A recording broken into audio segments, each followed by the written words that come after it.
Once again, I'm pleased to have back on the program with me today Mr. Karl Denninger.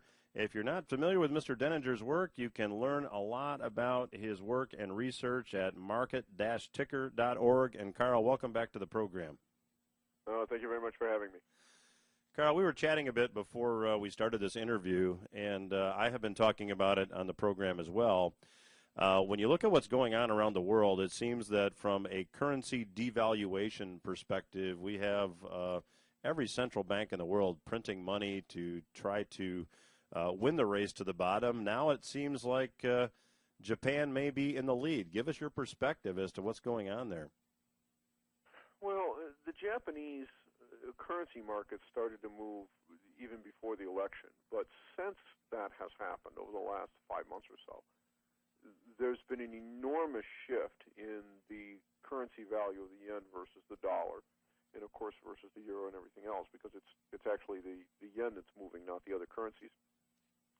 And this does a couple of things. From a standpoint, if you're a Japanese exporter, you got to love this, because this makes your products less expensive when exported abroad, and that is of course the goal of what they're trying to do here. Of course, they claim that they're not trying to target exchange rates, but that's absolute nonsense. The bigger problem, though, is that Japan does not have any material native supplies of food, has to import most of its food, and it has no native supplies of petroleum. So the country as a whole has to import most of the raw materials that are necessary to make things. This is very bad. It's also very bad for consumers and general consumption in the economy, because it causes enormous amounts of price inflation. What they are expecting is, that they want their 2 or 3% inflation as opposed to 0.5% deflation that they've been experiencing. The problem that Japan has, and that we're going to find out we've got over here, is that their deflationary forces did not come from any kind of natural economic thing or monetary game. It came from the expansion of leverage, of people unable to continue to play the credit expansion game in their economy because they ran out of capacity. So now we have the subtraction effect that comes from this, and the central bank has decided they're going to try to quote-unquote fix this. Well, of course, they've been trying to fix it for 20 years, which nobody seems to remember. But in fixing it, you can only do two things. You can either let the air out of what you were trying to protect, which is verboten, of course, in Japan as well as in the United States, or the other alternative is you can shift the cost onto somebody else. And so what they will do is destroy their consumers and the consumer-led part of their economy. Japan is export dependent, which seems to be somewhat good for them. But what happens when their people are unable to buy food and gasoline? And Karl, if you look at Japan, I think the latest numbers I saw, when you look at total debt, both government debt and private sector debt, I think Japan's debt to GDP now is like 560%. It's up there. Are we nearing the end? Are we going to see a currency crisis? Are we going to see Japan fall apart this year and maybe fall apart before Europe does?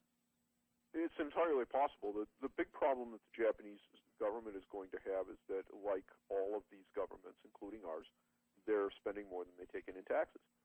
And so they have to roll this debt over on a continual basis as it comes due. The refunding costs are starting to go up.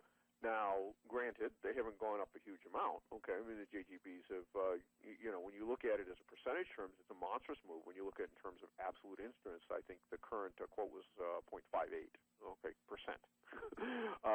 But it was essentially 1/10 of a percent not very long ago, and so in percentage terms, that's a huge change. But what ends up happening is that your tax revenues eventually are exceeded by your debt service costs. And at that point, the market turns around and says, we're not going to buy any more of your bonds. Now, when that happens, the government has two choices. One is to default, which of course sticks everybody that is holding your bonds with a bunch of worthless paper. The second is to cut spending by whatever degree is necessary in order to be able to make the payments. And the only way to get the interest rate under control, because of course if you default, the interest rates become effectively infinite. Nobody will loan you money if you're not going to pay them back.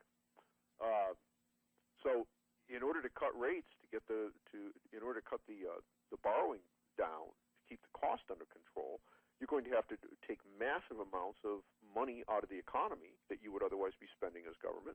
This, of course, will be seen as contractionary, and oops, we're right back where we started again, aren't we? Yeah, so there real problem here. This is essentially the same sort of thing that has happened over in Europe with Greece and Cyprus. It's on a different scale, though, because the amount of movement in rates that is necessary to set this off is so much smaller in the case of Japan because their debt load is so much higher.